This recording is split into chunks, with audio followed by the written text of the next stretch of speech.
Memórias de um Suicida, segunda parte, capítulo 7. Os primeiros ensaios. Toda vez que ajudastes a um destes meus irmãos mais pequeninos, foi a mim que o fizeste. Jesus Cristo, Novo Testamento, Mateus. 2 dias se passaram após os acontecimentos há pouco narrados, durante os quais nos entregamos a sérias ponderações sobre quanto vimos e soubemos nas visitas aos departamentos hospitalares. Compreendemos as lições. Nenhuma ilusão seria mais possível reter, depois de concluído o estudo daquela Bíblia espelhante e sábia que representava cada uma das sessões visitadas. Estávamos angustiados. E no recinto cinza do pavilhão indiano, rodeados de nostalgia e solidão, vimos as lágrimas banharem as faces uns dos outros. Na manhã do terceiro dia foi ainda Roberto de Canalejas quem contribuiu para arredarmos o estado de depressão para o qual deslizávamos, convidando-nos a passear pelo parque em sua companhia. Nos servindo da encantadora afabilidade que era seu característico, discreta e singela, advertiu enquanto caminhávamos. O desânimo é sempre mau conselheiro, cujas sugestões devemos reprimir com todas as nossas melhores forças. Reagem, meus amigos, voltando suas vontades para a força suprema, de onde emanam as energias que alimentam o universo. E logo sentirão que disposições regeneradoras reerguerão suas capacidades para o prosseguimento da jornada. Quando se sentirem fracos e tristes diante do inevitável, trabalhe. Procure na oportunidade, na ação enobrecedora e honesta, o restaurador para as faculdades em crise. Nunca seremos tão insignificantes e destituídos de possibilidades, quer na terra, quando homens, ou no invisível como espíritos, desagregados da carne, que não nos permitamos servir ao nosso próximo, cooperando para seu alívio e bem-estar. Ao invés de se aprisionarem neste pavilhão, dando margem à expansão dos pensamentos cruciantes e improdutivos, que agravam os sofrimentos, venham comigo visitar seus irmãos que sofrem mais do que vocês e ainda estão hospitalizados, presos no drama das trevas que também já se estendeu sobre vocês. Voltemos ao hospital a fim de rever os amigos, os colegas, os enfermeiros que bondosamente zelam por vocês, consolando seus corações esmorecidos pela dor, os médicos que auxiliaram a expulsar da mente as impressões assintosas que amorteciam a sua coragem. Aquecemos o dia todo, acompanhados por ele, visitamos novos enfermos, dirigimos frases solidárias a pobres recém-chegados do Vale do Sinistro, abraçamos Joel e demais dedicados amigos que por nós se desvelaram por dias e noites de angustiada memória. Apresentamos respeitos e homenagens aos eminentes psiquistas que tantas vezes se aproximaram dos nossos leitos, levando caridosos refrigérios nas reconstituintes energias de suas virtudes cristalinas. E por tudo isso, suave reconforto cercou nossas apreensões, nos ensinando a buscar tréguas para as próprias dores, aliviando as dores alheias, aquecendo-nos junto de corações virtuosos capazes de nos compreenderem. À tarde, já de regresso ao albergue, um emissário de Teócrito comunicou que no dia seguinte deveríamos atingir a sede da vigilância, nos reunindo a grande caravana que iria à terra. Teócrito não fez parte da assistência para essa caravana, mas sua autoridade se fez representar nas pessoas dos seus dignos discípulos Romeu e Alceste, os quais zelariam por nossos interesses e necessidades, enquanto nos encontrávamos em liberdade, embora tivessem de fazê-lo ocultamente, a fim de não nos privar do mérito e da responsabilidade. No entanto, Carlos e Roberto de Canalejas, Ramiro e Oliver de Guzman, Padre Anselmo e outros amigos a quem nos habituamos a querer, integravam o numeroso cortejo, incumbidos por ordens superiores das instruções que se tornassem precisas, caso nosso procedimento durante a liberdade arrastasse a necessidade de maiores empreendimentos. E quando as primeiras paisagens do torrão natal se desenharam indecisamente entre as emanações pesadas da atmosfera, o pranto rolou dos recôncavos do meu ser num sacrossanto sopro de saudade, respeito e alegria. Havia 16 anos que o fardo carnal por mim recebido da Mãe Natureza para, através de seu inestimável auxílio, me habilitar para o radioso reinado da imortalidade, tombei em convulsões sinistras, triturado nas garras tétricas do suicídio. 16 anos de prisão, de lágrimas, de dores cruciantes, inenarráveis em sua verdadeira expressão. Atordoado, já desambientado da minha própria terra natal, me assaltou o receio incontrolável de percorrer, observando sozinho, as tão conhecidas e saudosas ruas de Lisboa, do Porto, de Coimbra, que eu tanto amei. Me senti constrangido e triste, verificando-me de posse da liberdade. Nossos amigos se retiraram de nossa visão, refugiando-se em invisibilidade intangível pelas nossas capacidades e nos deixando entregue a nós mesmos, apesar de não nos terem abandonado totalmente. Profundas modificações, de certo, o longo estágio de sofrimento no invisível haviam cavado no meu interior, porque me reconheci tímido e apavorado face a face outra vez com aquela sociedade a quem eu amei e desprezei ao mesmo tempo. Eu fustiguei em iras incontidas ao deparar as suas mazelas, para em outra vez exaltar em comovidas páginas extravasadas do coração, ferido sempre por bem dramáticas razões. Lembrei de que há diversas etapas constituíram minha existência, a que o desespero acabou por destruir, a qual, se não primou pelas virtudes que não demonstrei possuir, ao menos se impôs pelo padrão de infortúnio que arrastou. Despertada a subconsciência, tão carinhosamente embalada e adormecida pela terapêutica do Instituto Maria de Nazaré, diante do retorno ao teatro do passado, o drama que vivi se desenrolou às minhas lembranças com o mesmo amargo sabor de antigamente, alvoroçando minhas entranhas anímicas com as agruras e tribulações antes suportadas. Lembrei dos que amei, dos que me amaram, ou pelo menos dos que tinham o dever de me amar, e tive medo de buscá-los.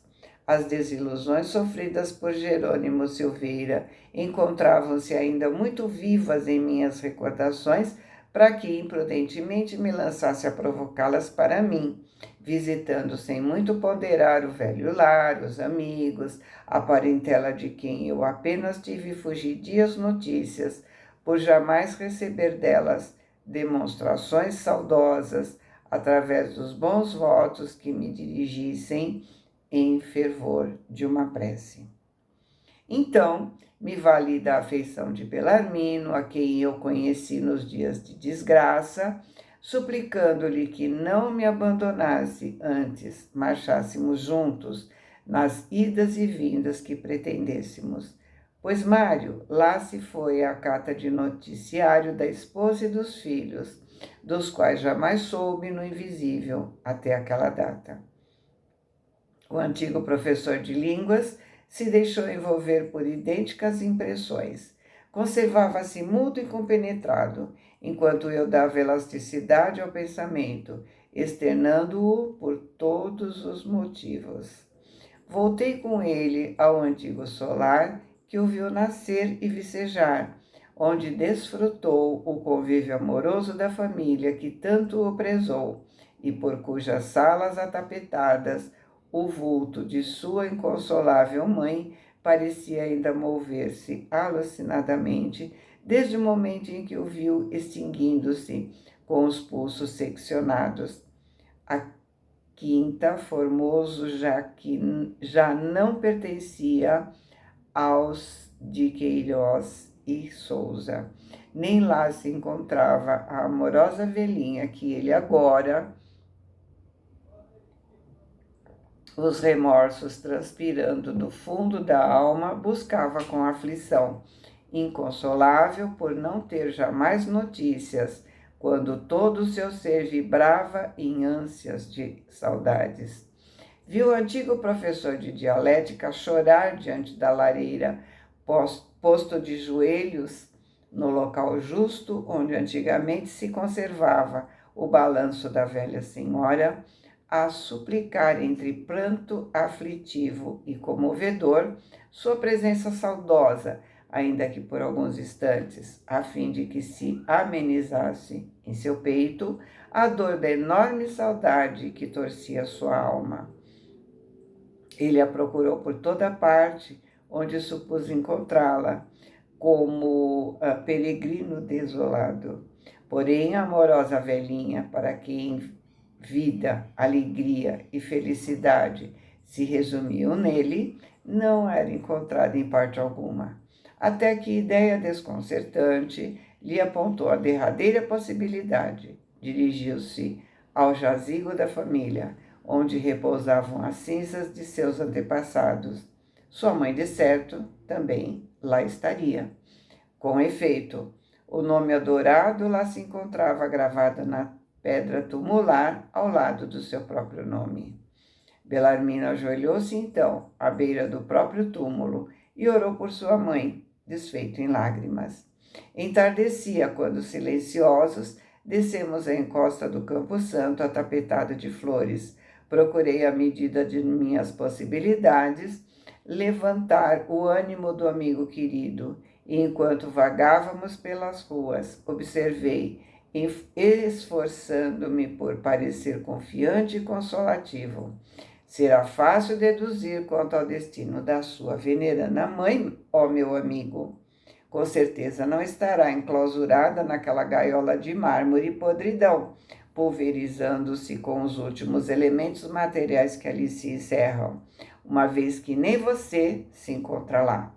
O senso indicará que nós dois, sendo seres portadores de personalidade eterna, também ela o será, e que, como nós, se encontrará em local apropriado à sua existência extracorporal, mas nunca num poço tumular. Sim, eu já o havia pensado, Camilo. Porém, onde estará ela? Em que local do infinito invisível? E por que será que nunca mais, sendo eu imortal, pude encontrar minha mãe querida? Por que jamais a vi refletida nos possantes aparelhos de nossa enfermaria e visita telepática? Por acaso poderei vê-la algum dia? Perdão, Belarmino, me pareceu ouvir você dizer que a senhora, sua respeitável mãe, também compartilhava das crenças materialistas que você professou.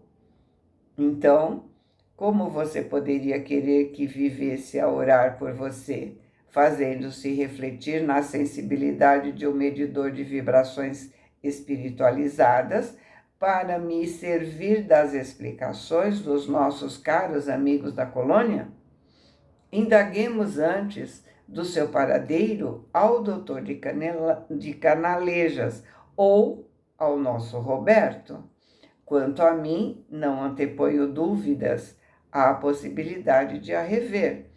Se tudo quanto nos tem envolvido desde que penetramos o além-túmulo impõe-se pela justeza de lógica, a mesma lógica o conduzirá a rever sua mãe, mais tarde ou mais cedo.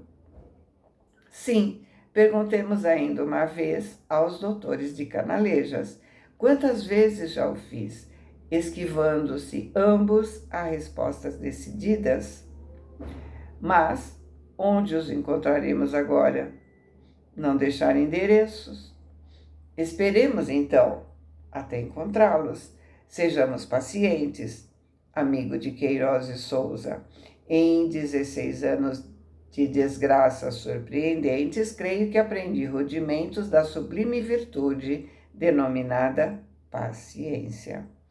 Mas, Camilo amigo, preferia não ter voltado a Portugal.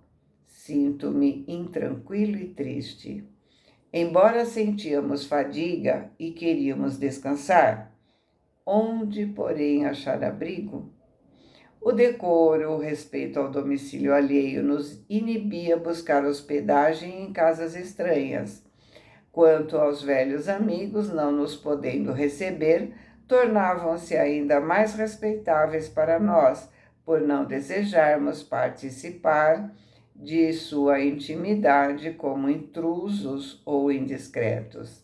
Habituados à disciplina revigorante do Instituto, eram oprimidos pela saudade do suave aconchego que continuávamos a transitar pelas ruas da cidade.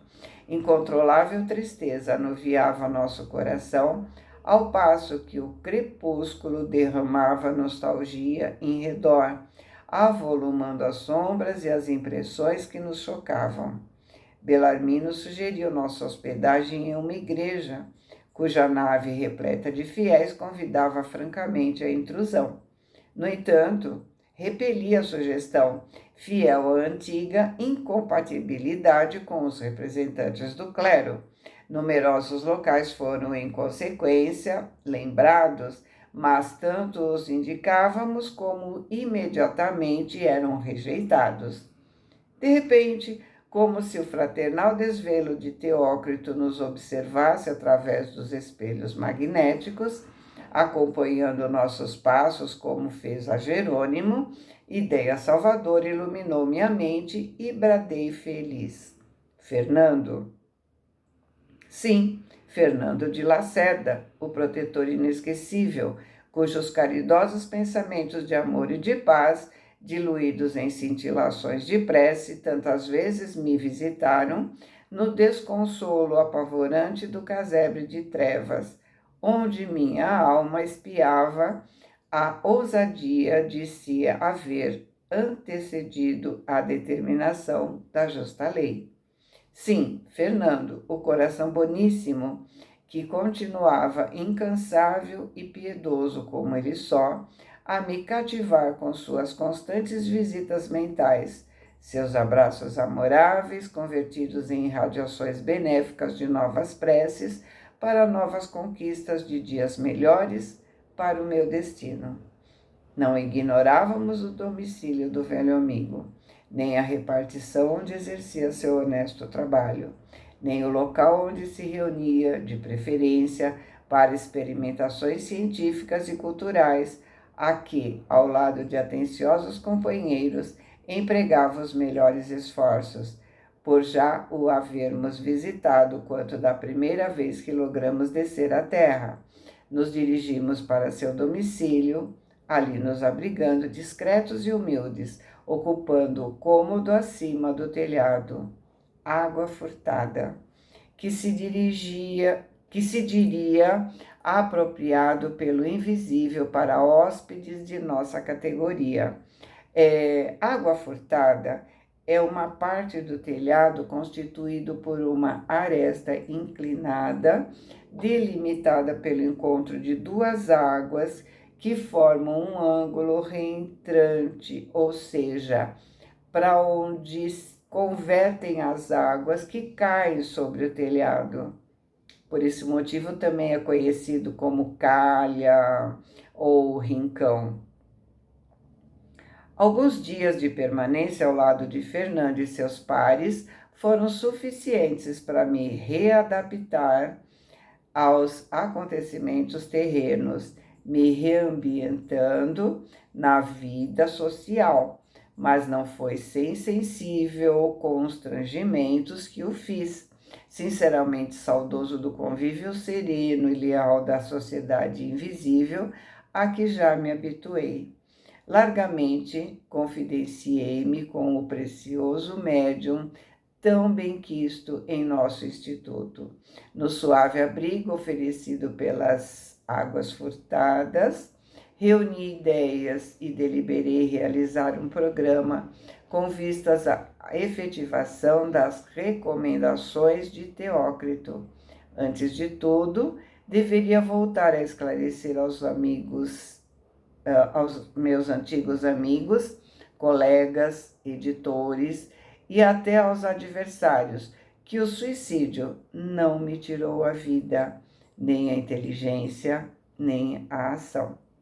Então escrevi falando ao cérebro de Fernando em confabulações amistosas que muito me confortavam e me servindo de sua mão como de uma luva que calçasse a minha própria mão, longas cartas a amigos que antes que a morte me não fez esquecer, noticiário sincero e verídico de minhas impressões, procurando me identificar no estilo literário que me conheciam. Porém, o meu gesto já não comportava vaidades. Pretendia antes preparar ambiente para mais amplas reportagens futuras. Meu intento era avisá-lo, antes de mais nada, de que eu continuava vivo, bem vivo e pensante, apesar da tragédia inconcebível que o túmulo ocultou aos débeis olhos humanos. Meu desejo era me revelar àquela mesma sociedade que me conheceu, felicitá-la com as alvíceras de que, como eu, também ela era imortal, preveni-la, enfim, conscienciosamente dos perigos existentes atrás das sombrias ciladas forjadas pelo monstro suicídio. Mas, apesar da boa vontade, de que me sentia possuído, da dedicação do generoso amigo que me emprestava inestimável auxílio, passei pela decepção e a vergonha de ser repelido pela maioria daqueles mesmos a quem desejava servir-me, revelando individualidade pensante, inteligência viva, independente e normal, apesar da invisibilidade do estado em que me achava. Sem o desejar, atraí grandes desgostos para o próprio Fernando, a quem antes eu quis respeitado e honrado em virtude do magnífico dom que trazia, tal o de transmitir facilmente o pensamento das almas defuntas, e ele foi alvo de críticas demasiado ardentes e injustas, insultos ingratos, gozações abusivas. Me desapontei, contrariado. Não era possível a minha boa vontade defender o nobre amigo, visto que não desejavam me ouvir. De nada valiam tantos e tão interessantes noticiários que eu trazia das minhas bandas nevadas do além, a fim de surpreender antigos competidores na literatura, tanto e tão impressionantes dramas e narrativas com que enriquecer outros editores, que necessariamente me conheciam através de linguagem que era habitual a eles. Me via forçado a calar, porque bem poucos eram os que me aceitavam à volta. Entretanto, O convívio com Fernando me compensava das derrotas nos outros setores e me senti muito edificado graças às conversas que comumente empreendia com ele, reservando-lhe a minha melhor afeição, um tono sempre crescente de gratidão pelas simpatias que a mim, como aos meus pares, infatigavelmente demonstrava. Por uma tarde de sol, um mês depois da nossa chegada a Portugal, quando os perfumes amenos dos aloendros, conhecida como flor de São José, se misturavam ao sugestivo odor dos pomares fartos, espalhando vida e encantamento pela atmosfera serena. Voltei sozinho e pensativo. Desculpa. Num gesto abusivo e temerário, a quinta de S, e ele não terminou de escrever, provavelmente para que a gente não saiba qual é, né?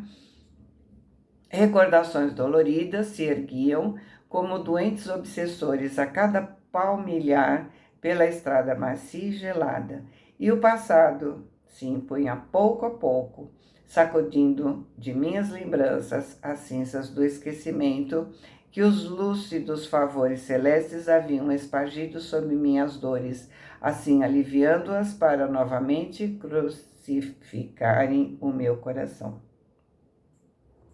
O velho casarão me pareceu desguarnecido. Visitei um por um dos solitários compartimentos sob o claustro mental de obstinantes ansiedades. Sombras de odiosas amarguras incidiam sobre meu raciocínio, levando-o para trás a cada ressurgimento das lembranças que estabeleciam estranha retrospecção da vida que me foi tão fértil em episódios adversos, decepcionantes.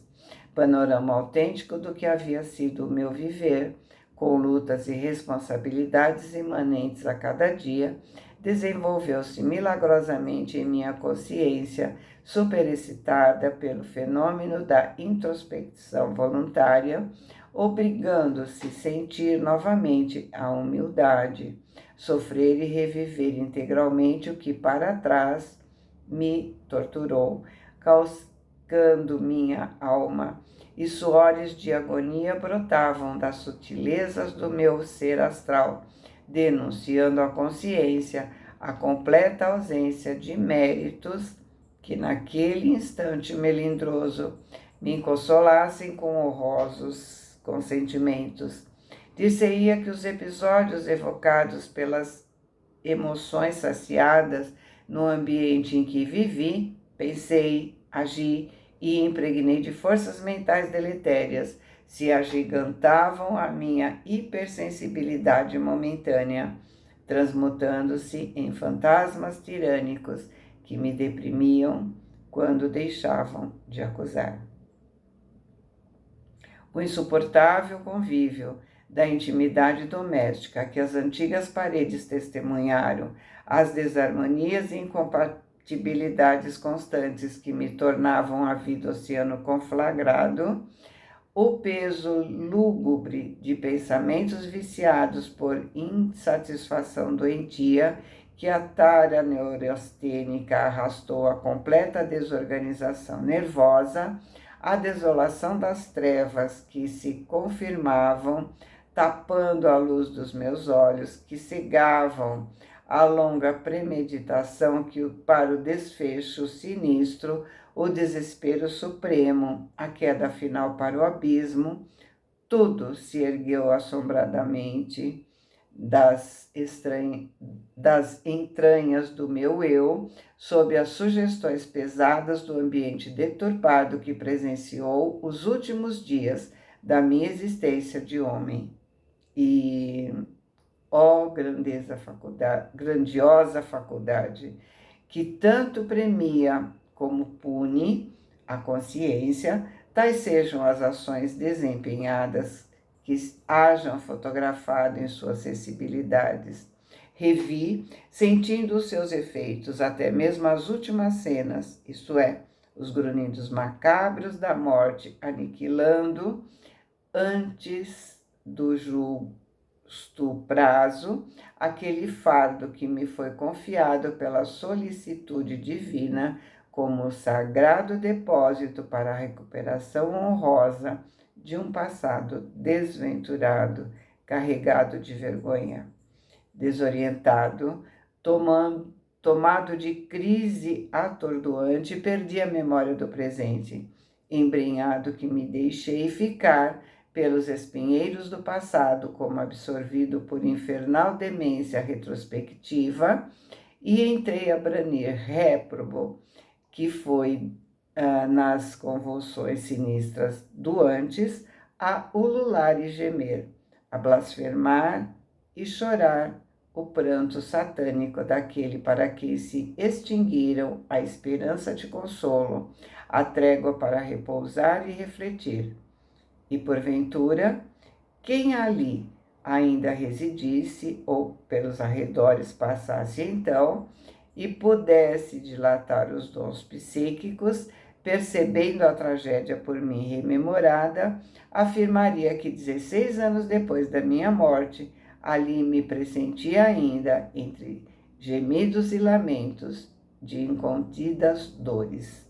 Quando voltei a mim, refeito do colapso maldito, Romeu e Alceste, ternos e solícitos, ungiam minha fronte com frescas emanações de suas peregrinas potências magnéticas, os quais tonificavam a minha alma como neblinas benfazejas sobre a planta ressequida e débil. O céu enluarado revelava que eu passei assim muitas horas, alucinado dentro do círculo de fogo do passado, pois já era noite, as estrelas longínquas oscilavam, enfeitando o firmamento. Me vi em repouso sob o frescor dos arvoredos perfumados, e os velhos ramados do vinhedo próximo me disseram que ainda me encontrava na quinta. Inaudito desgosto afligia o meu coração, enquanto as lágrimas deslizavam, suavizando a opressão que me sufocava o seio. Roguei aos eminentes guias que, por mercê especial, me reconduzissem ao pavilhão indiano, onde me consideraria seguro, acoberto de qualquer cilada da mente chocada pelos passados desatinos. Portugal com suas recordações amaríssimas, Lisboa, o velho Porto, a terra, enfim, tudo escurecia meu espírito, predispondo-o à extração de sombras e sofrimentos que eu precisava esquecer. Mas não fui atendido.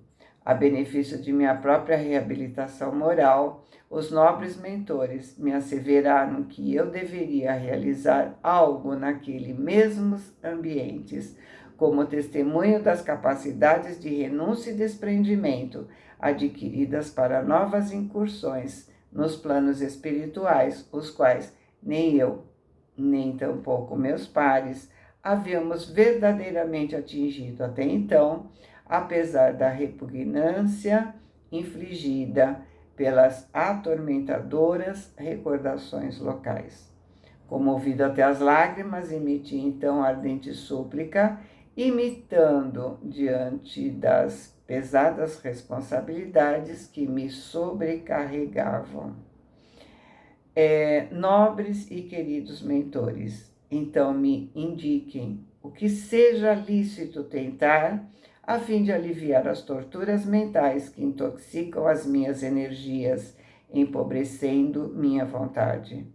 As lembranças revividas, o ambiente, as desilusões, o esquecimento sentimental a que lançavam minha memória àqueles em que mais confiei, são de sabores que afligem dolorosamente o meu coração, superexcitado minha sensibilidade a um grau desolador. Que eu saiba agir com acerto, praticar algo de meritório, bastante honroso para me permitir alívio e consolo edificante. Me aconselha.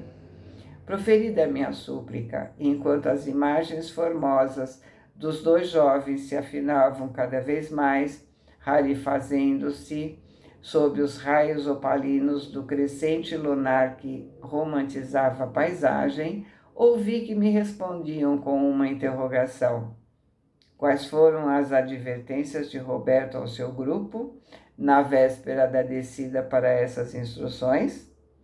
Ou assim, me lembro, que procurássemos refrescar as faculdades convulsionadas pelo sofrimento, levando balsamizante auxílio a sofredores em situações mais críticas, e nos reanimássemos ao contato dos bons e sinceros amigos, cujos corações iluminados pelo brilho da autêntica virtude fossem fortes bastante para aquecer o frio do nosso desânimo, indicando-nos os passos para roteiros prometedores. Pois façam isso, Roberto aconselhou como devia. Reuni então todas as forças de que era capaz. Impus serenidade aos sentimentos abatidos pelas emoções. Ergui energias mentais, recordando as invocações ao Mestre Nazareno, e orei também, fervoroso e humilde, pedindo socorro e proteção. A solidão em redor me aterrava. Contemplei o casario sinistro e arrepios de odiosas emoções incentivaram o desejo de me afastar, mas afastar para muito longe, onde fosse possível esquecer a tragédia que, para mim, tudo aquilo recordava. Apertei os passos e me afastei, mas o transpor os umbrais malditos, compensadora surpresa me aguardava. Resposta, certamente, à súplica feita ao amigo divino. Ramiro de Guzmán e Roberto de Canalejas ali estavam à minha espera. Louvado seja Deus, exclamei num hausto de gratidão profunda. E confiante segui tão valiosa companhia que me reconduziu piedosamente ao modesto domicílio terreno, retirando-se em seguida. E eu vou continuar no próximo, porque já deu o tempo, né, de gravação aqui do nosso filminho, ok?